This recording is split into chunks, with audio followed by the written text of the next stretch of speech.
El artista rebelde, la exaltación del yo, la atracción por el lado oscuro, el héroe solitario que lucha contra el sistema, la fe en un mundo mejor, el amor y la muerte, y la primacía de la naturaleza. Todos estos tótems y valores se encuentran en los productos de la cultura de masas, desde la música de Kurt Cobain, Marilyn Manson y Jim Morrison, a películas como Blade Runner o bestsellers como El Código Da Vinci.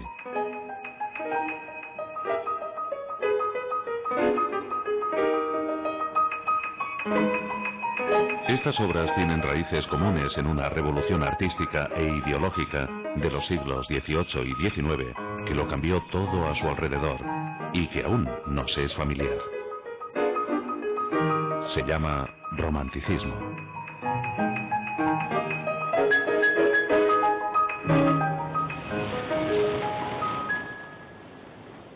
¿Qué es el romanticismo? ¿Y cómo ha podido penetrar en nuestro mundo de tantos modos?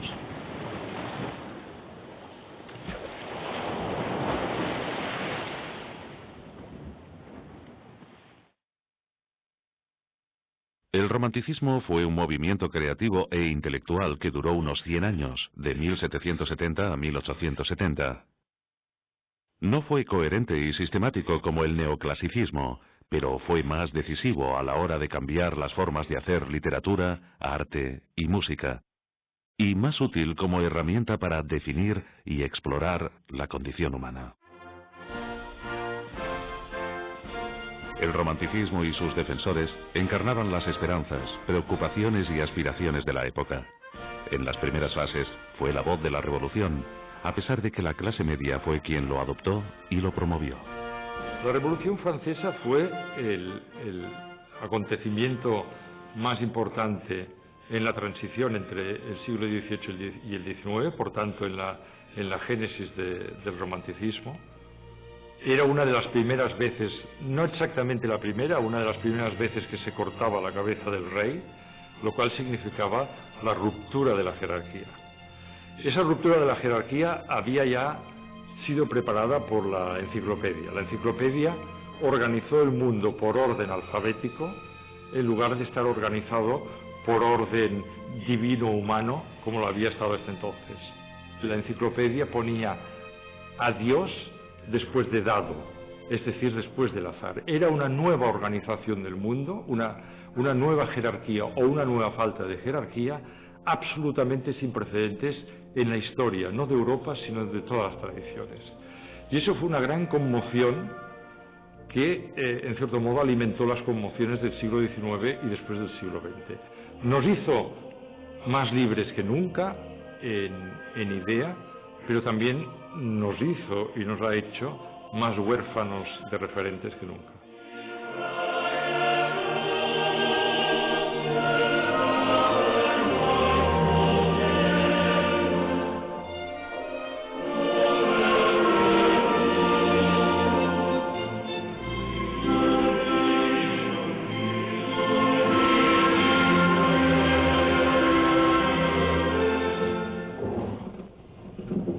Aunque en el romanticismo hay rasgos comunes, cada país produjo su movimiento romántico, con su voz propia y con su compleja mezcla de resultados.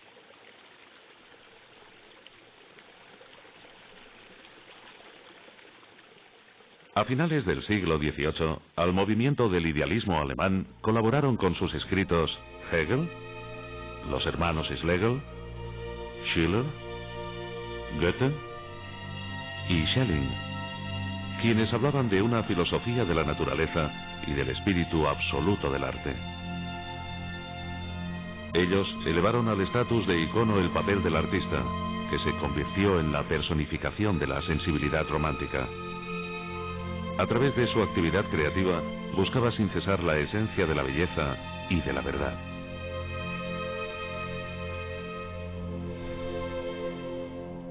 En los Estados Unidos, la Declaración de Independencia trajo consigo la Revolución Social, que instituyó los derechos humanos como ideología fundamental y la República como forma de gobierno, lo que alentó la difusión de los ideales románticos y originó el primer gran periodo creativo de la joven nación.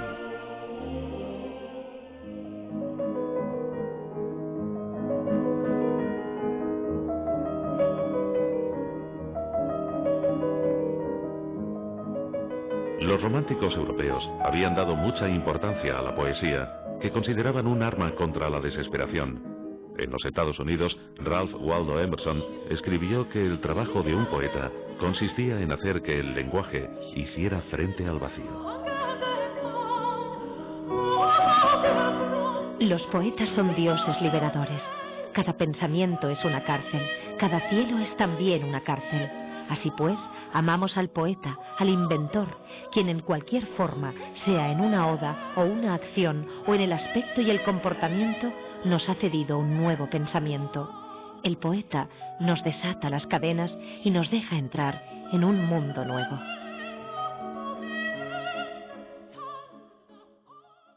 En el nuevo marco del romanticismo, algunos escritores estadounidenses intentaron liberar su literatura de la rígida cultura europea del viejo mundo y dotarla de un rasgo diferencial. Aunque sea grande el pensamiento de que sin duda ha nacido ya el niño que verá a 100 millones de personas, las más prósperas y avanzadas del mundo, vivir en estas praderas, en las grandes llanuras y en el valle del Mississippi, no puedo evitar pensar que sería más grande aún ver todas esas tierras americanas fundidas en el alambique de un poema perfecto u otra obra estética totalmente occidental, nueva y sin límites. Nuestra de principio a fin, sin rastro ni matiz de Europa, de su tierra, recuerdo, técnica o espíritu.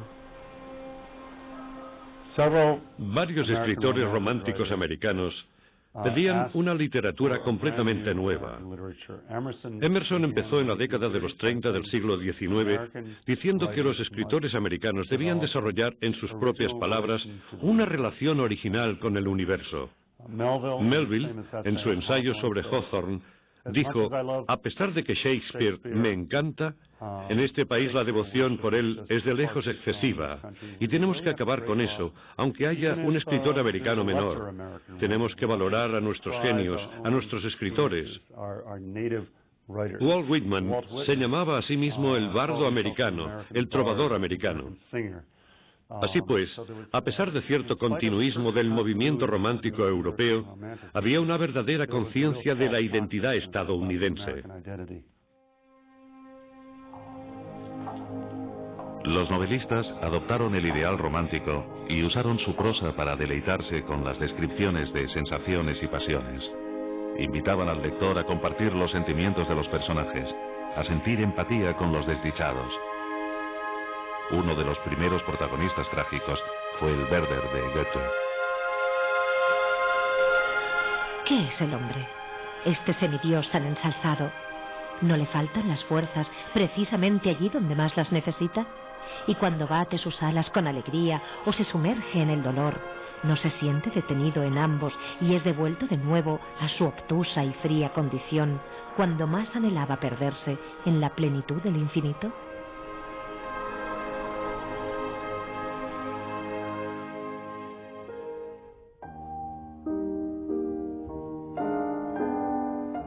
El romanticismo también penetró el mundo de la música, un medio que se reveló muy amoldable a la expresión de la sensibilidad romántica. La música romántica, a diferencia seguramente de todas las otras,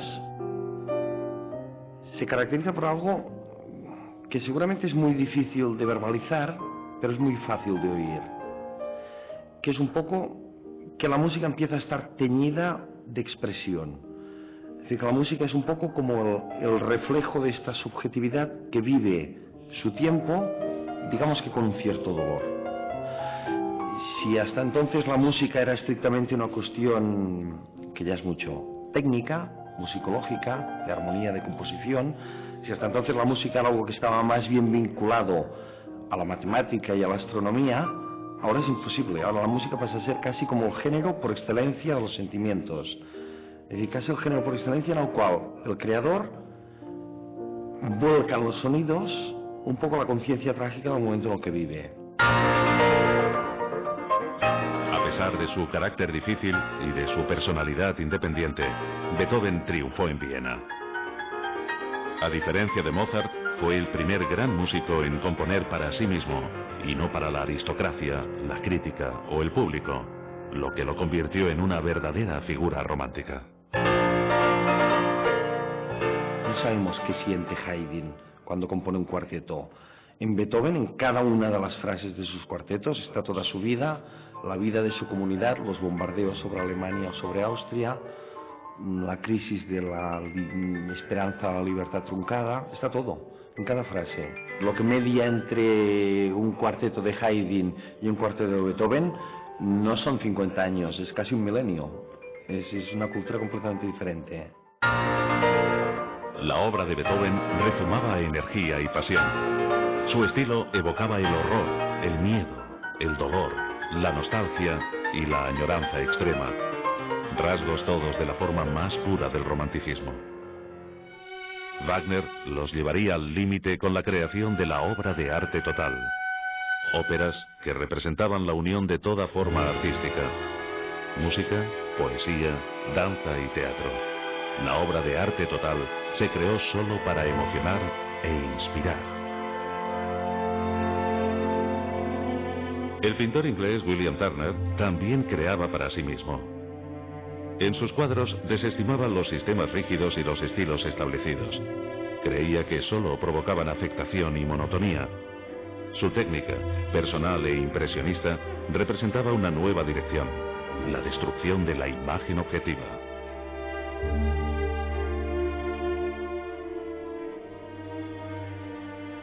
De esta forma, creó sensaciones de lo más expresivas para el ojo y la mente.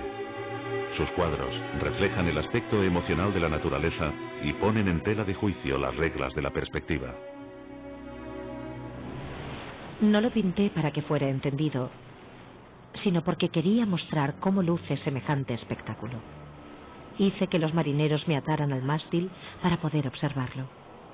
4 horas seguidas me tuvieron atado. Creí que iba a morir, pero yo quería fijar su imagen en caso de sobrevivir.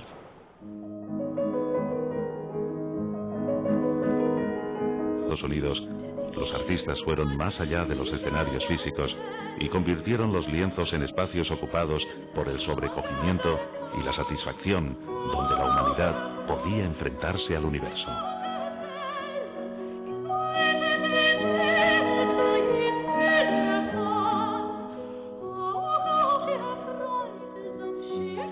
Lo que hicieron los pintores románticos es, en cierto modo, plantear la naturaleza en su grandiosidad y en su carácter descarnado, una naturaleza que muchas veces hacía que la figura humana desapareciera o quedara empequeñecida. Entonces es el dominio abismal de la naturaleza, pero era muy reciente. La madre del filósofo Schopenhauer, que era una mujer que también era muy viajera y escritora, contaba en una carta a su hijo que cuando las señoras de buena sociedad alemanas iban a veranear a Italia, al pasar los Alpes cerraban las cortinillas de los carruajes porque era de extremado mal gusto mirar los Alpes.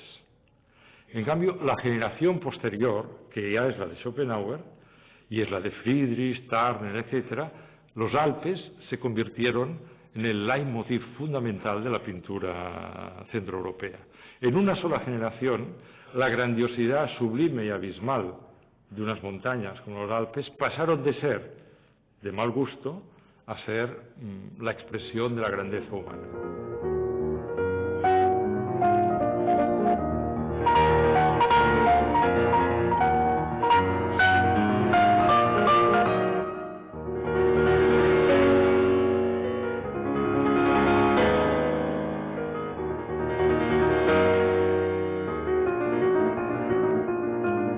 A diferencia del neoclasicismo, el romanticismo no fue una escuela formal ni tuvo un sistema con reglas. Era más un espíritu, una nueva sensibilidad que comprendía todas las expresiones artísticas. Con todo, hay algunos rasgos comunes en las obras pictóricas, literarias y musicales románticas. Lo que une a todos los románticos de toda Europa, más que aquello que proponen, o aquello que viven, o aquello que los unifica como estilo o como sentimiento, es la conciencia de vivir en un momento de crisis. La conciencia de que hay un mundo que ha desaparecido y que ya no sirve. La de encontrarse delante de un campo de ruinas y que todo está por construir. Claro, esto no es algo que lo defina positivamente. Lo define por todo aquello que tienen conciencia de haber perdido. Y frente a lo cual, de alguna manera, tanto un poeta como un pintor como un músico casi huele que tiene un mundo por delante por construir. Entonces lo que lo define es la conciencia del desastre.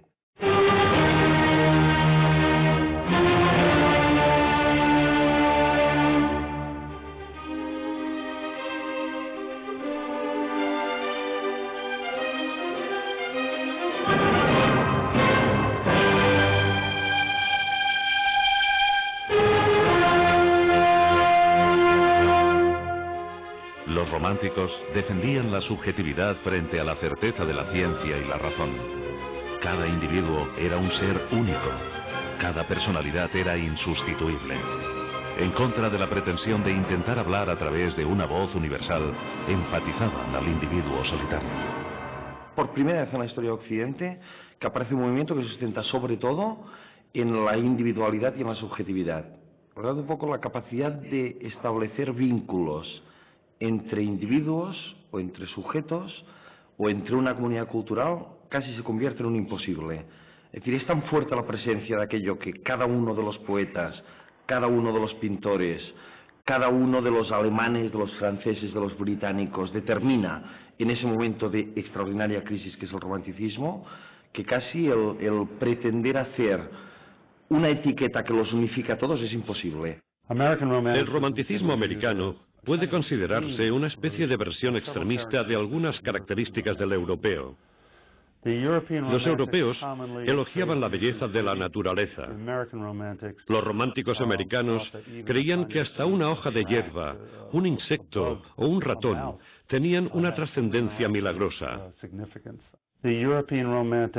Los románticos europeos oscuros solían poner énfasis en la oscuridad psicológica, mientras que los escritores oscuros estadounidenses, como Poe, ahondaban de verdad en la perversidad, la crueldad y el sadismo hasta límites a los que no llegaron muchos escritores europeos.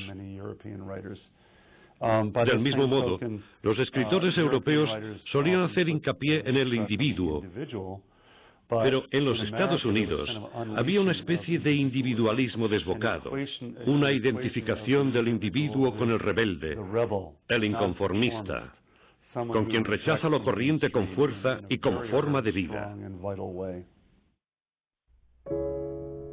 El héroe rebelde romántico creía haber descubierto una verdad que los demás no comprendían, y cual profeta luchaba por transmitirla. Es la soledad del capitán Ahab de Melville en Moby Dick, y de Empédocles, el héroe de Hölderlin que se lanzó al volcán cuando la comunidad lo rechazó. También la soledad del propio Hölderlin, un ermitaño que pasó sus últimos años en una torre, consumido por la locura.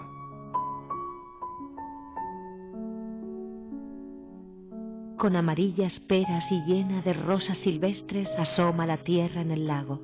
Vosotros, cisnes benignos embebidos de besos, sumergís vuestra testa en el agua sagrada y virgen.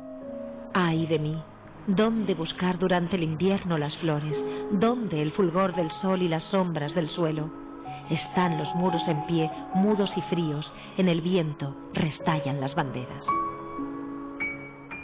El héroe trágico romántico tiene, diríamos, como dos posibles orígenes, uno más inmediato y uno más lejano. El más inmediato tiene que ver con aquellas corrientes mentales y espirituales a las que aludía antes, de reivindicación de una libertad creativa, de reivindicación de una nueva sociedad, de tensión continua y de rebeldía continua frente a la realidad histórica de la época. Todo eso hace que el romántico se caracterice por una actitud fuerte delante del mundo. Y luego hay un origen más lejano, y es que yo haría pariente el héroe romántico con el héroe de la tragedia griega. Es decir, también en la tragedia griega también proponía un personaje de perfiles fuertes que se enfrentaba a su propia época, que se enfrentaba a las leyes y prejuicios de su época e incluso al destino, con una actitud de valentía y de coraje que muchas veces le llevaba a la propia vida. Los héroes de esta nueva forma de pensar querían creer en la libertad, pero los desilusionó la forma como funcionaba el mundo. A pesar de que combinaban sus disciplinas como superhombres, solían llevar vidas terribles y suicidas, vagando como sonámbulos o nómadas. Byron fue el único escritor romántico que vivió lo suficiente para ver que su nombre se convertía en un adjetivo, un sustantivo, un fenómeno. Era tremendamente conocido, en buena parte gracias a él mismo. Byron dijo, tras la publicación de los 2 primeros cantos de El peregrinaje de Childe Harold en 1812, un día me di cuenta de que era famoso. Byron era igual de famoso como personaje público que como escritor. Era un prodigio, un espectáculo, algo que logró en colaboración con su editor John Murray. Se le hacían retratos que luego se convertían en los frontispicios de sus ediciones. Sus héroes, se llamaran Conrad, Selim o Childe Harold, eran vistos como versiones de Byron que daban acceso a la personalidad del autor.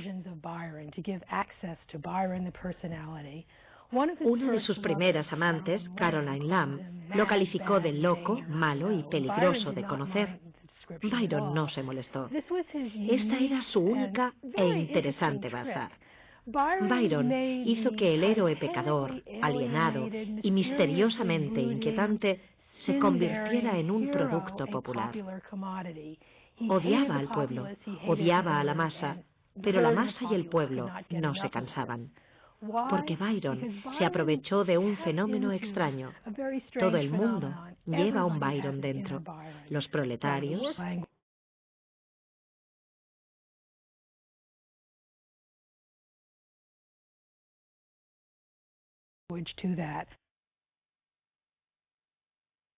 ¿qué es la fama? La ventaja de que te conozca gente de quien no sabes nada y que te importa lo mismo.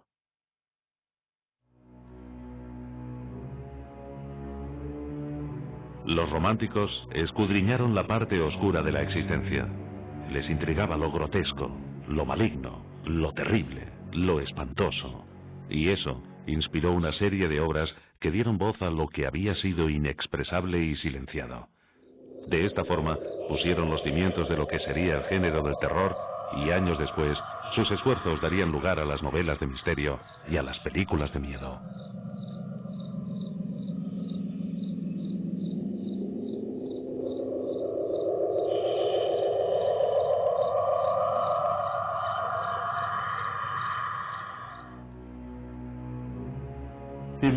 Los románticos americanos, como los europeos, rechazaban el racionalismo del siglo XVIII.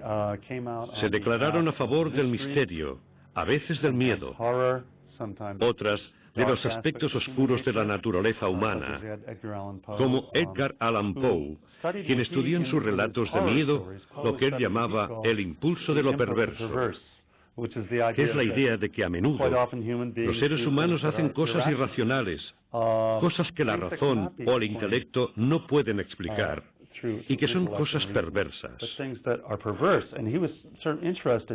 Por eso Poe fue un gran precursor de las perspectivas de la psicología del siglo XX, el inconsciente, la exploración de la mente inconsciente.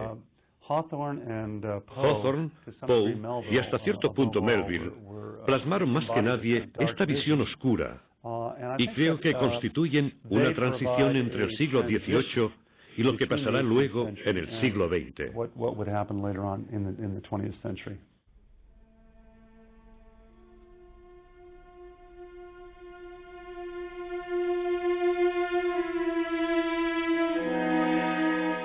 Dar fin al eterno conflicto entre nuestra persona y el mundo. Restaurar la paz que rebasa todo entendimiento. unirnos con la naturaleza de tal modo que formemos un todo interminable. Tal es la meta de todo nuestro esfuerzo.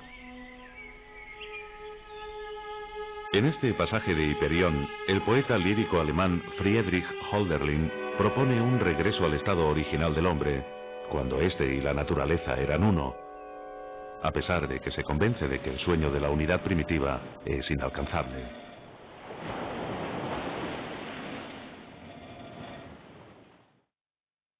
El deseo de fundirse con la naturaleza es común en la obra de Rousseau, Wordsworth, Emerson y Thoreau. Thoreau vivía en estrecha relación con la naturaleza. Se deshizo de todo lo considerado innecesario para que la superficialidad de la sociedad no le impidiera encontrarse con la realidad esencial.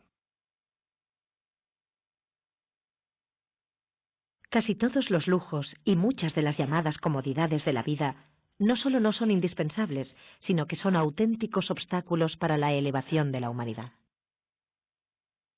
La vida solitaria de Thoreau tenía un lema: reducir el problema de la percepción a sus términos más simples, el hombre y la naturaleza. La búsqueda de un lugar lejos de las asfixiantes convenciones de la vida urbana es un tema recurrente en la actualidad. Road movies como Easy Rider, París, Texas o Thelma y Louise sugieren un viaje físico hacia un destino y un viaje interior que nunca se completa.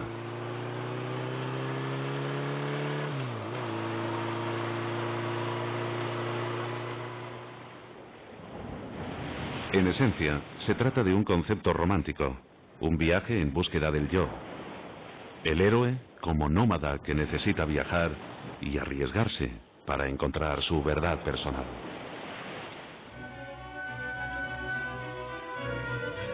Aquel bendito estado en el cual la tenaz opresión del misterio, en el cual la pesada y abrumadora carga de este ininteligible mundo se aligera. Aquel estado, el más sereno y dichoso, hasta el cual los afectos con dulzura nos llevan, suspendido el aliento de esta armazón corpórea y aún el movimiento de nuestra humana sangre, con el cuerpo dormido yacemos y en un alma viviente nos tornamos, y con ojos serenos, gracias a la armonía y al poder de la dicha, penetramos al centro de la existencia misma. En el romanticismo, la naturaleza es un término complicado porque significa muchas cosas contradictorias y a la vez.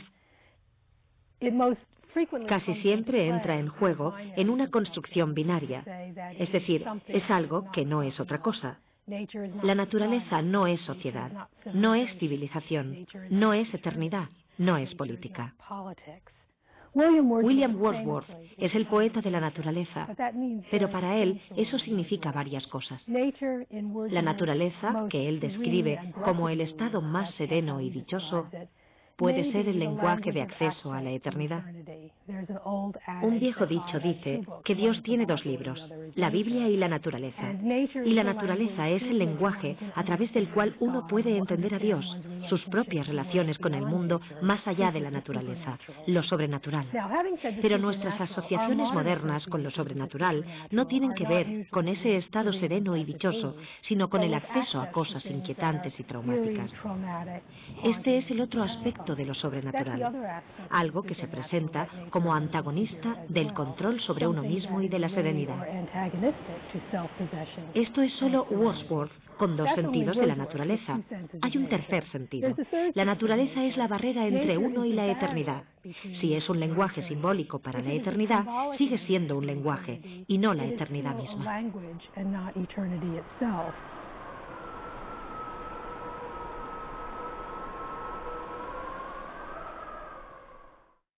Hojas de hierba, de Walt Whitman, era de hecho un himno al vínculo entre la humanidad y la naturaleza. A nosotros dos, ¿cuánto tiempo nos engañaron? Ahora, transmutados, escapamos rápido como escapa la naturaleza.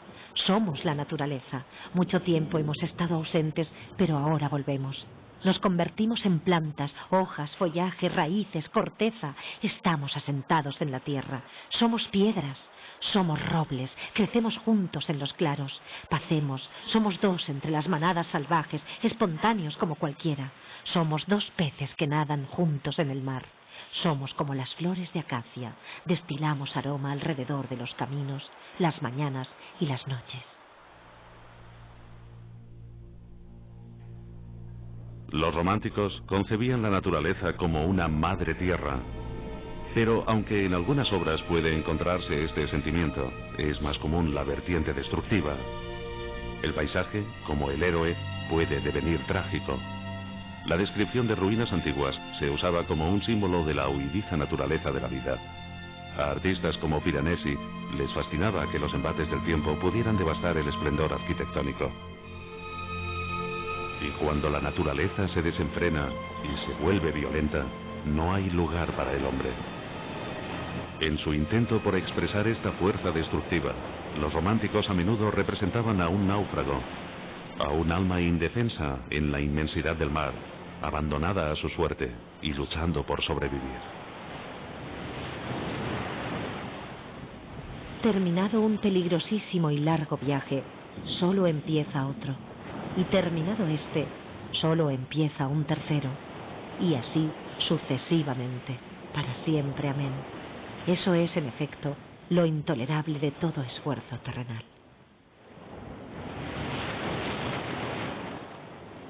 Entonces el mar juega ese papel iniciático de la montaña en su sentido de terribilidad, que se diría respecto a Miguel Ángel, y en el sentido también de conocimiento, ¿no? En el artista romántico, la atracción del abismo es una posible fórmula para sintetizar sus distintas corrientes, porque por un lado es un hombre, es un creador que está atraído por esa inmensidad, pero por otro lado quiere deducir conocimiento, quiere deducir experiencia de esa inmensidad. Es un poco el mismo sentimiento de lo sublime, que nos puede causar miedo, pero al mismo tiempo nos produce una gran exaltación, que sería la culminación de la experiencia estética.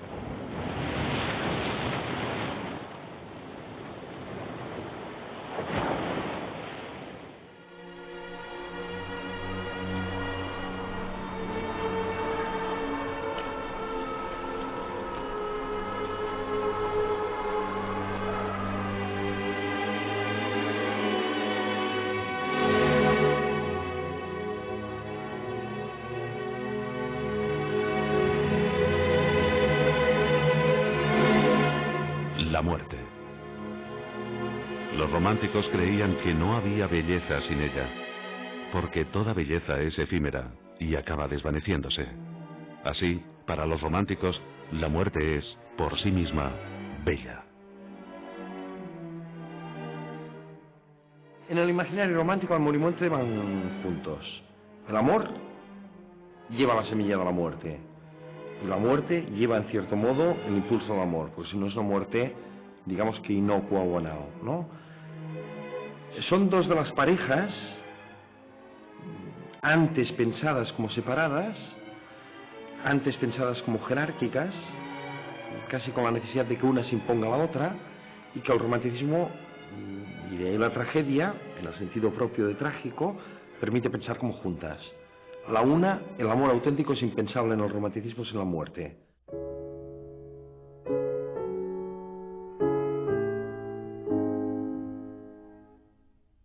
Giacomo Leopardi, el poeta romántico italiano más conocido, escribió que el amor y la muerte son las únicas cosas bellas que ofrece el mundo.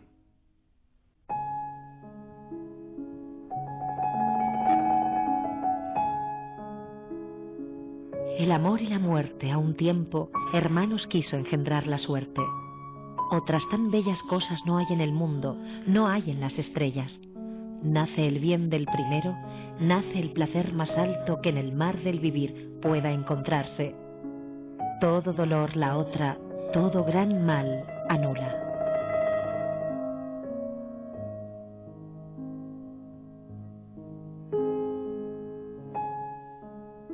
Leopardi creía que los actos de pasión permiten la más absoluta afirmación del yo. Enfrentado a la nada y a la absurdidad de la existencia, el amor puede convertirnos en una fuerza creativa. Cuando llega la muerte, esta restablece la paz en la exhausta alma del amante. Para muchos autores, la combinación de amor y muerte es un descubrimiento acertado, y no dejan de ofrecer nuevas visiones de los dos momentos más sublimes y opuestos de la existencia.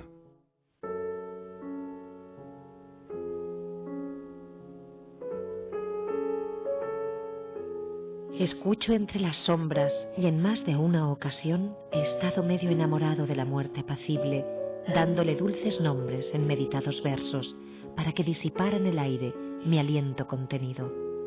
Ahora más que nunca es la muerte propicia, partir a medianoche sin ninguna congoja, mientras vas derramando el alma toda tuya en éxtasis inmenso.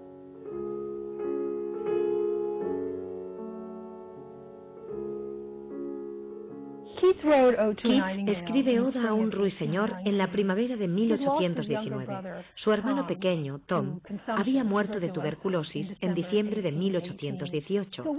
Así que cuando dice que ha estado medio enamorado de la muerte apacible, está hablando de las muertes en su vida. La muerte apacible es pura tranquilidad.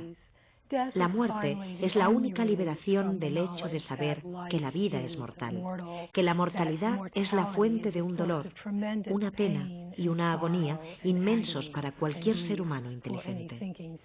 Pero lo que hace que Keats resulte tan fascinante es que en cuanto llega a esa especie de idilio con la muerte, se da uno cuenta de que ha estado medio enamorado, de que no ha amado del todo, porque la muerte es el final de la poesía.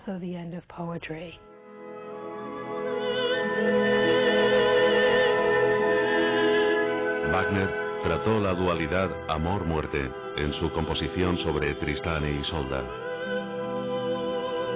La historia de dos amantes que escapan a su destino. Isolda deja que la muerte se apodere de ella como si fuese una liberación.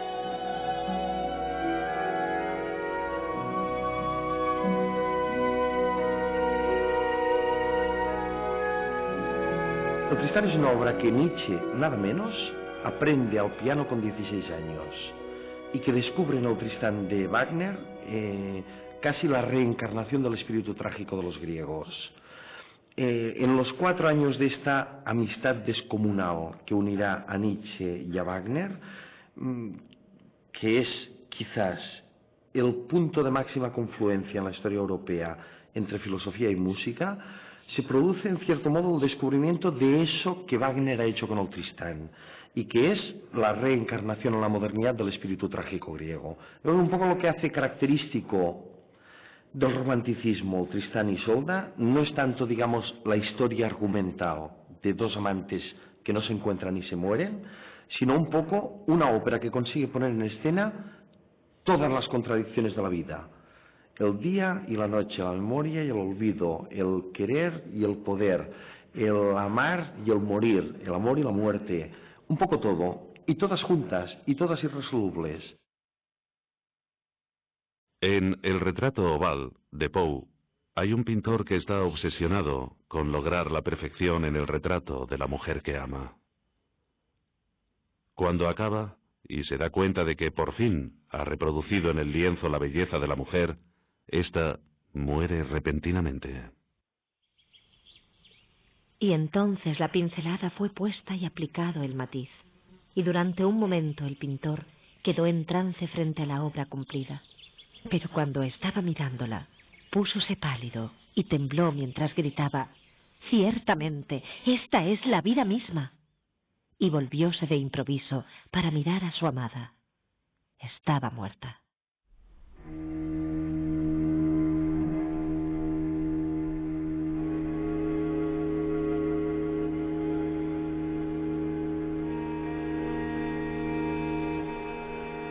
A los románticos les intrigaba la noche y la adoptaron como tema de creación. Para ellos, el misterio y la incertidumbre del paisaje nocturno representaban la exploración del subconsciente.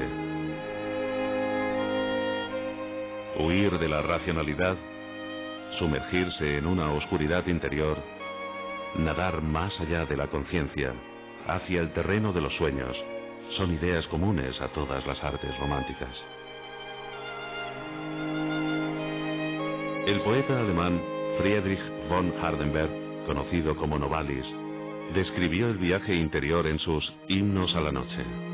Aquí, el narrador viaja para reencontrarse con su amada Sophie en la tumba y para que se deleiten juntos en el sueño de la noche eterna. Sophie es en realidad la amante del poeta, Sophie von Kuhn, cuya muerte influyó sobremanera en la obra de Novalis. Gloria a la reina del mundo, a la gran anunciadora de universos sagrados, a la tuteladora del amor dichoso. Ella te envía hacia mí, tierra amada, dulce y amable sol de la noche. Ahora permanezco despierto, porque soy tuyo y soy mío. Tú me has anunciado la noche, ella es ahora mi vida.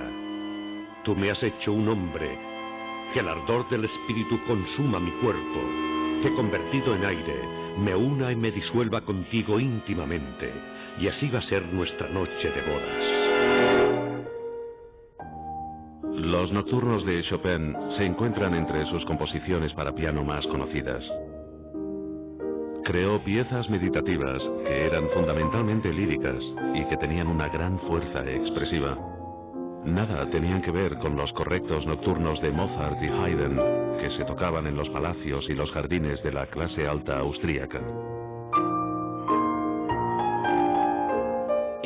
La gran metáfora desde los griegos en toda la cultura occidental era la metáfora de la luz y por tanto la metáfora del día. Y la noche es un paréntesis del día. Desde los griegos la noche es el periodo de interrupción, es el periodo en el que desaparecemos, nos ausentamos de la vida durante unas horas. Claro, para los románticos la noche no es ningún paréntesis de la vida, la noche es la auténtica vida. Y es la auténtica vida porque es el momento en el cual el sol, con todo lo que conlleva, en este caso sí como metáfora, desaparece. Desaparece la luz, desaparece la claridad, desaparece la razón, desaparece la conciencia por la cual las cosas aparecen claras y cada una en su sitio, y en la noche todo se difumina, todo cambia de aspecto, todo se convierte en otra cosa, y en la noche todo deja de estar claro.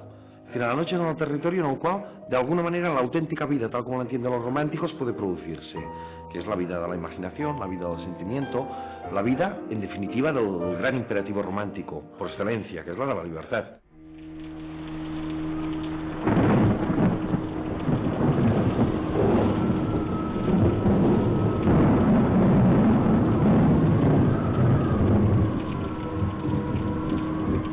Era, en verdad, una noche tempestuosa, pero de una belleza severa, extrañamente singular en su terror y en su hermosura.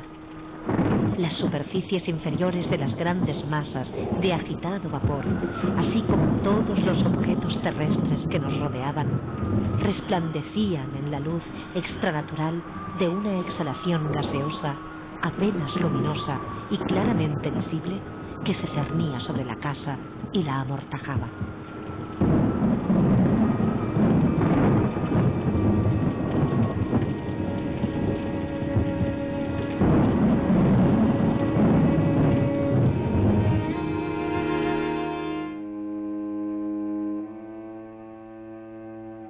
En las pinturas negras, Francisco de Goya dio primacía absoluta al subconsciente.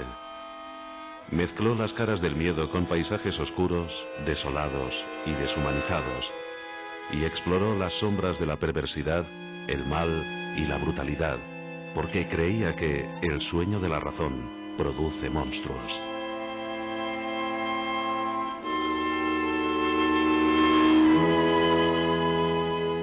La noche es un recurso narrativo poderoso para expresar los temores y la incertidumbre. El territorio de la oscuridad y la niebla nos niega el orden y la armonía de la naturaleza.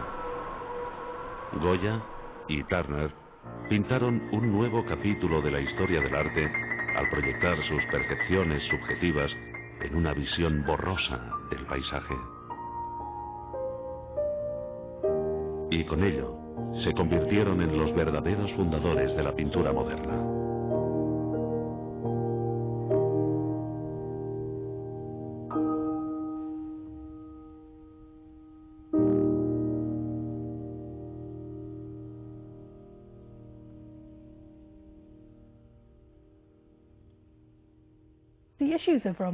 Los problemas del romanticismo, los derechos del hombre y de la mujer, la abolición de la esclavitud, la dignidad de la clase trabajadora, siguen con nosotros.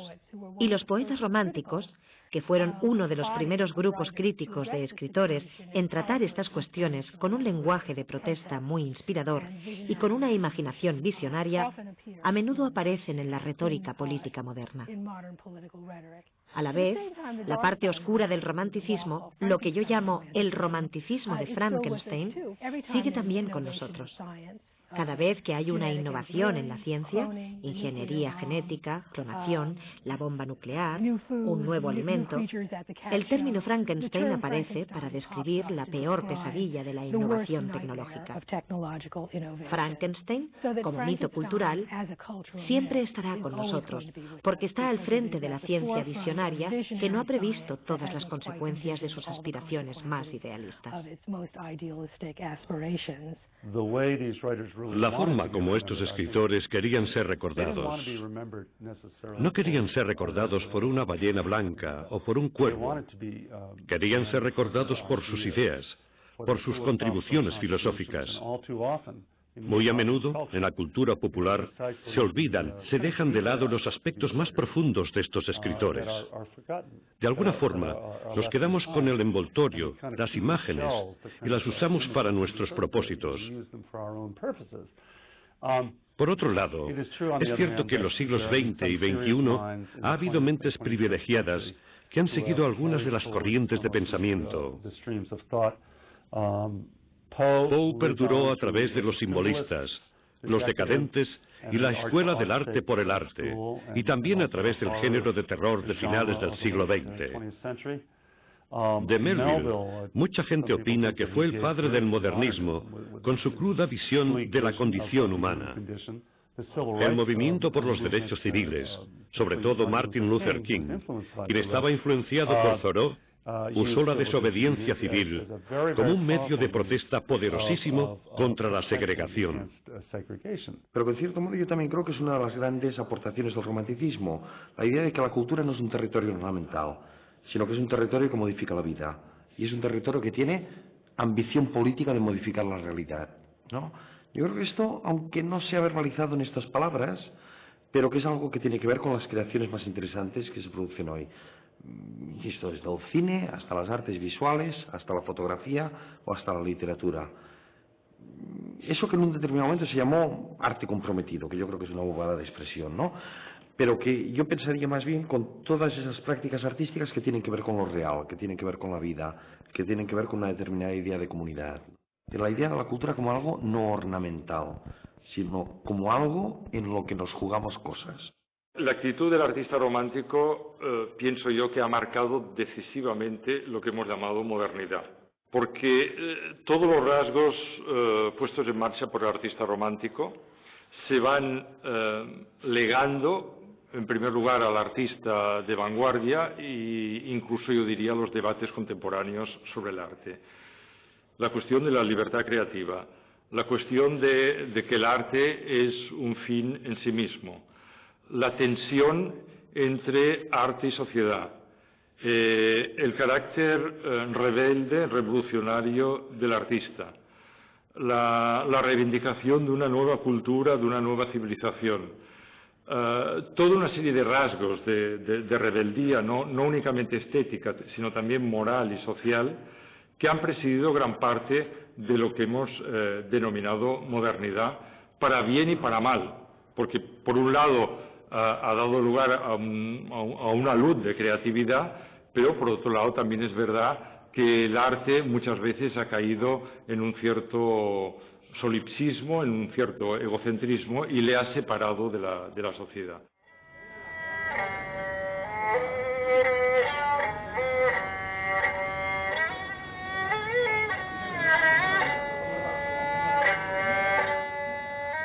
No podemos entender del todo el siglo XX sin estudiar el romanticismo.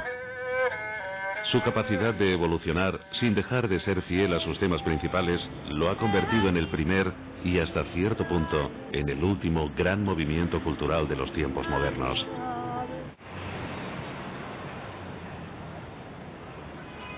Desde el final del Renacimiento, ningún otro movimiento artístico o filosófico ha tenido tanta fuerza, diversidad e influencia. En esta época de consumo ostentoso, en la que prolifera una cultura de collage, una cultura de pastiche, y en la que hay una falta de conexión con el pasado, es importante redescubrir el extraordinario legado del romanticismo. Armados con su visión profunda y singular, estaremos mejor preparados para crear y explorar nuestros nuevos mundos de expresión artística.